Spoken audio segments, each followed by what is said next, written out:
Jā, ir daudz tādi, kuriem ir tas signāls, bet viņi nemaz nezina to, ka viņiem ir tas signāls. Viņiem ir tā kā tiek starots un raidīts kaut kādas domas iekšā, tur idejas vai vienalga kaut kādas darbības, kustības. Un viņiem liekas, ka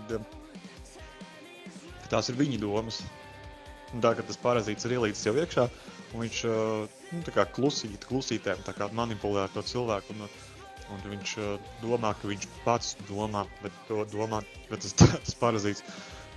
Un tad ir vēl tādi, viņi sauc par pacientiem, par tiem šizofrēniķiem, kas viņiem ir tas signāls, viņi dzird tās balsis, bet viņi arī klausās, viņi norādēs, viņi zina to, ka viņiem ir tas parazīts iekšā, bet viņi vēl klausās viņā un seko tā parazīta kantora norādēm, un tie vispār šizofrēniķi.